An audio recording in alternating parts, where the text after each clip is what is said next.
Praise the lord. ప్రియులారా, ఈ యొక్క ఉదయకాల సమయంలో దేని వాక్యాన్ని చదువుకుందాం. ఆదికాండము 50వ అధ్యాయము 21వ వచనం. జెనసిస్ 50:21.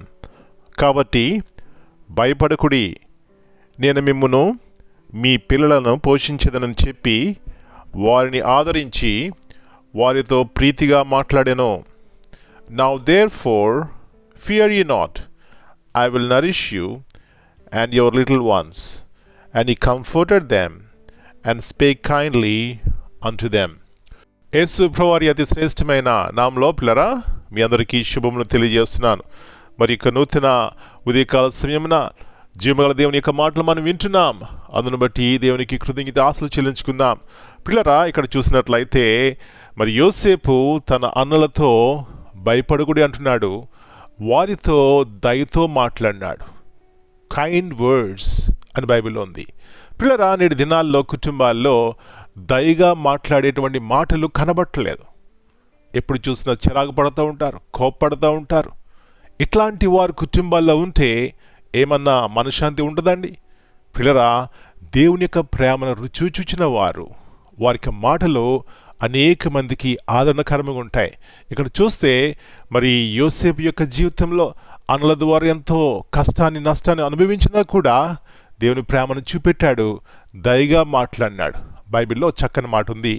మరి ప్రొవర్బ్స్ 18:21లో మరణ జీవములంట నాలుక వశము.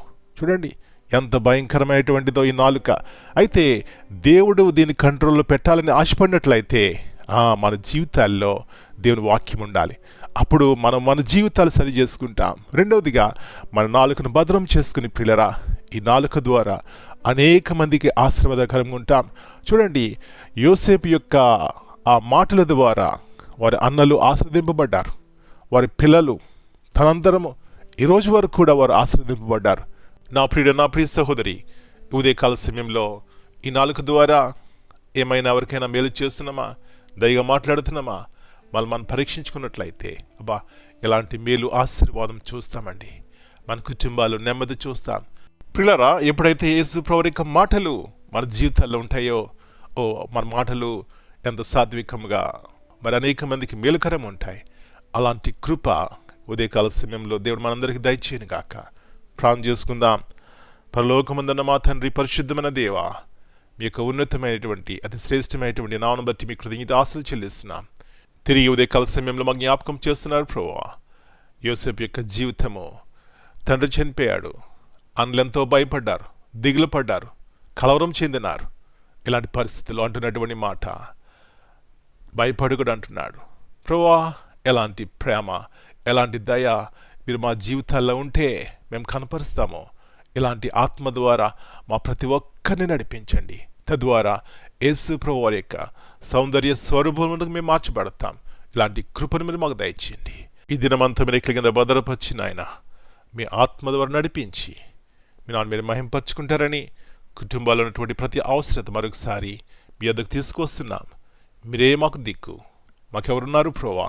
కాబట్టి సహాయం ఇచ్చేసిన ఆయన, అది వ్యాధైనా బాధ అయినా, కష్టమైన ఫైనాన్షియల్ ఇష్యూ అయినా, మ్యారేజ్ ఇష్యూ అయినా, ఏదైనప్పటికీ కూడా ప్రభువా యేసు ప్రభువారి యొక్క నామములో జయం ఉంది. కాబట్టి సహాయం ఇచ్చేయమని యేసు ప్రభువారి అతి శ్రేష్టమైన ఘనమైన నామమును బట్టి ప్రార్థన చేస్తున్నాను తండ్రి.